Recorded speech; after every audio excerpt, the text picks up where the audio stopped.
Nasir Jones has dropped a single that's called Ultra Black.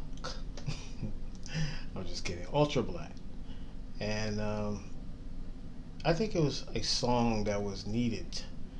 It's very uplifting to the point where you can kind of, get a little emotional. You can kind of get in your feelings a little bit uh, because just he's the song is basically just uplifting black and black excellence and the impact that black people has had on the culture throughout the United States, musically, just the pop culture and entertainment culture and everything else. Our influence has been used and copied and rewrapped and rebrand to fit a lot of different demographics. And I believe this song here, Nas, is especially for the climate of today. I think it's a beautiful song as far as the lyrics, what he's talking about black like this, strong black. I'm too black. I'm I'm just sometimes I can be overly black, but yet you want me not to brag about my blackness and what we bring to the table. We always seem to have to be silenced when it comes to almost to the point where you're thinking we're bragging about it, but it's facts. And I thought that was an excellent point in the video. Nas is one of those brothers, man. He's very conscious. I know there's a lot of fake narratives about his beat picking. He's with Hit Boy, super producer, Hit Boy, and I think sometimes you just do have to lock in with one producer and get a feel for that.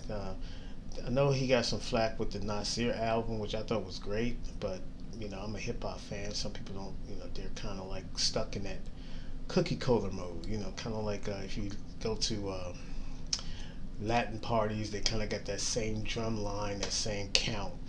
And I think hip hop now, with some of the music from different regions, kind of getting to that mode where certain producers they have that same uh, count and that same bass line and stuff like that. I always thought Nas was never afraid to dive and push the envelope of creativity. He's always going to be tight with the lyrics, but some reason there's been a narrative about his beat selection. And I say if that's the case, go and dive into his catalog. Songs like "Live Now," songs like "Project Window," songs like "Trust." Stuff that he did on his last I think the album Life is Good. All of those tracks were great. Stay. So to me, Nas is always going to bring that boom bap. He's always going to have something for the streets. He's always going to make you think, and he's going to have some layers and depth to his content. And I think for people today, the club scene, this, that, and the other, I think he can get overlooked and be cast off as saying he's a bad beat selector, which I don't think is the case at all. I think it's a false narrative. I've always said from the beginning that Nas has two fan bases, very loyal fan bases, the backpackers and the streets. So the streets like to stay in the streets. The backpackers want the lyrics, and they still want the boom bap. So uh, there's an ongoing fight, ongoing divide with Nas fans. Depending on what side of the street you're on what your taste is. But I like this one by him and Hit Boy, Ultra Black.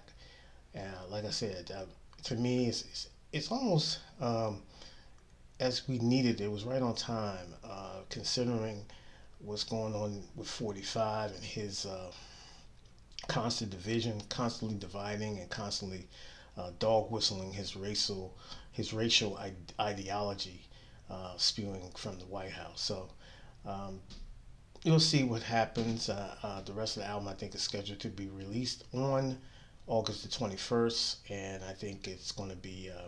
Right now, I like this song, and I know Nas is going to come at you really kind of differently, but I'm looking forward to it. So stay tuned. Thanks for watching this channel. See you.